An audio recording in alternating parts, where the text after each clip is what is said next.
अस्सलाम वालेकुम नाज़रीन, डॉक्टर सुल्तान महमूद अपने YouTube channel Think Tank Eco Care से आज फिर हाज़िर है। और वो जो हमने मोटापे के ऊपर एक सीरीज़ शुरू की थी उसका आज चौथा प्रोग्राम है।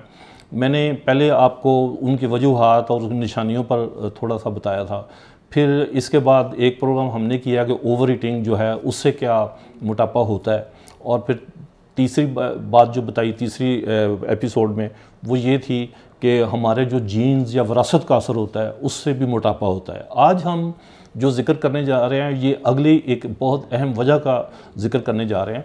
लेकिन उससे पहले मैं आपसे ये दरख्वास्त करूँगा कि आप हमारे यूट्यूब चैनल के साथ जुड़े रहें, इसको सब्सक्राइब करें, लाइक करें और कोई कमेंट्स हों तो वो ज़रूर उस पर हमें आगाह करें ताकि हम उसकी रोशनी में अगले प्रोग्राम तरतीब दे सकें। आज जिस वजह का हम जिक्र करेंगे वो है मैदे की तेज़ाबियत, जिसको आम तौर पर नज़रअंदाज इसलिए कर दिया जाता है कि जब कोई मोटा मर्द या ख़ातून किसी क्लिनिक में या किसी हेल्थ केयर प्रोफेशनल के साथ जाकर वज़न कम करने के बारे में अपनी बात करता है तो वो अमूमन उसका डाइट प्लान बनाने लग जाते हैं। और ये ठीक है, मैं ये नहीं कहता गलत है, लेकिन उसमें बहुत सारे फैक्टर्स में शायद अगर वो ये नज़रअंदाज कर दें कि इसकी तेज़ाबियत क्या रहती है मैदे में, तो फिर वो सारे प्लान फेल हो जाते हैं।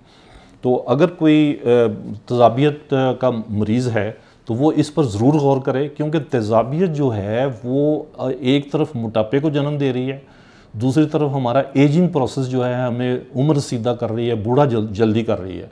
और फिर तीसरी तरफ ये है कि जो हम चीज़ें हज़म करना चाहते थे, यानी हमारे नेचुरली हमारे मेटाबॉलिज्म में जो चीज़ें हज़म हो जानी चाहिए थी उसका निज़ाम बिगड़ जाता है।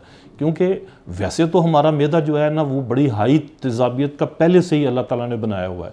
उसमें pH 1 के करीब हमारी जो वैल्यू होती है, जो कि हाई तेज़ाबियत की वैल्यू है, वो पहले से मैदे में है। उसका मकसद शायद कुदरत का ये था कि अगर कोई जरासीम या इस तरह की चीज़ें आ जाती हैं तो वो मैदे में ख़त्म हो जाए। लेकिन अगर हम कुछ ऐसी चीज़ें खानी शुरू कर दें कि जो उस तेज़ाबियत को मज़ीद बढ़ाएं, यानी उसका दर्जा 1 से नीचे गिरा दें, तो वो तो बहुत ज़्यादा ख़तरनाक हो जाएगा। क्योंकि जब भी pH 1 से ऊपर जाएगा तो तेज़ाबियत कम होगी, जब उससे नीचे जाएगा तो वो तेज़ाबियत ज़्यादा होगी। अच्छा, ज़्यादा तेज़ाबियत जो है वो समटाइम्स ये है कि अगर 3 भी है 2 भी है वो भी नुकसानदेह उस वक्त साबित होती है जब वो परसिस्ट कर जाए, यानी मैदे के अंदर वो काफ़ी देर रहे। हम क्या करते हैं कि हमने चूँकि रूटीन में पानी भी पीना होता है तो वो ड्रेन ऑफ कर देती है उन चीज़ों को, तेज़ाबियत को भी हल कर देती है, डिल्यूट कर देती है किसी हिसाब से। लेकिन उसमें यह है कि हम अगर खाने के दौरान ही पानी ज़्यादा पीना शुरू कर देंगे तो वो हमारे वो जो एंजाइम है जिन्होंने खाना हज़म करना है वो उसको स्लो कर देते हैं।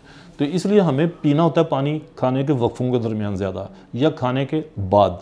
तो वो पानी पीना कुदरती तौर पर तेज़ाबियत को कम करने की एक वजह बन सकती है। इसकी तरफ ध्यान देना ज़रूरी है।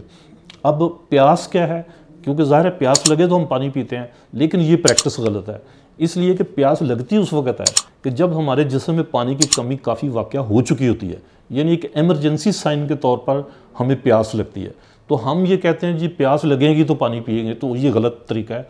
तरीका ये है कि आप अपने दिन की रूटीन को सामने रखते हुए और मौसम को सामने रखते हुए आप पानी का इस्तेमाल जारी रखें और वो वक्फे से पिएं। और उससे क्या होगा कि पानी पीते रहने से तेज़ाबियत ठहर नहीं पाएगी हमारे मैदे के अंदर। तेज़ाबियत अगर है तो वो फिर बहुत अरसा अगर मैदे में रहे तो फिर वो अल्सर की बाइस भी बन सकती है।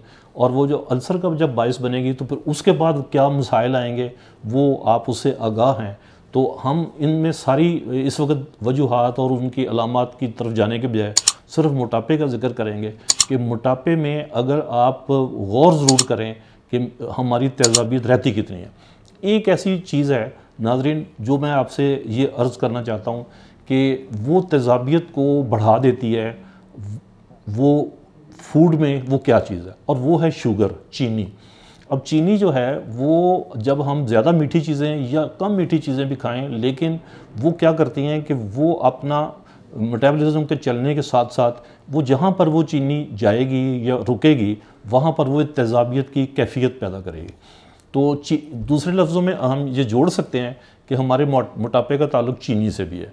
अच्छा, ये तो आम सी बात है, लोग भी समझते हैं हाँ जी चीनी से ताल्लुक़ है, लेकिन चीनी को हम कम नहीं करते, जिसकी वजह से हम दूसरे जब پروگرام کرتے رہتے ہیں تو اس کے اندر اگر ہم چینی پر غور نہیں کریں گے تو موٹاپے پر قابو پا نہیں سکتے ہم۔ ناظرین، یہ والی ساری چیزیں جو ہیں موٹاپے کے لحاظ سے بہت اہم ہے، تیزابیت والی بات، لیکن تیزابیت میں ایک چیز ذرا غور کریں، جب زیادہ دیر ہمارا معدہ خالی رہتا ہے تو وہ بھی تیزاب پیدا کرتا ہے۔ جیسے رمضان میں آپ نے دیکھا ہوگا کہ ہم 12 گھنٹے 15 گھنٹے مسلسل معدہ خالی رہتا ہے، پانی بھی نہیں پیتے، تو اس سے پھر جو معدہ ہے اس کے اندر کافی زیادہ تیزاب پیدا ہو جاتا ہے۔ اب اس کا یہ مطلب ہرگز نہیں کہ ہم روزہ نہ رکھیں، وہ تو ایک ہماری صحت کی طرف جا سکتی ہے چیز، لیکن اگر ہم اس کو صحیح پریکٹس کریں تو اس لیے میری یہ درخواست آپ سے ہوگی کہ جو بزرگ لوگ ہیں وہ زیادہ دیر کھانے کا وقفہ نہ کریں، جو شوگر کے مریض ہیں، جو بلڈ پریشر کے مریض ہیں، موٹاپے کے، دل کے، وہ بہت زیادہ وقفہ نہ کریں اپنے کھانے میں،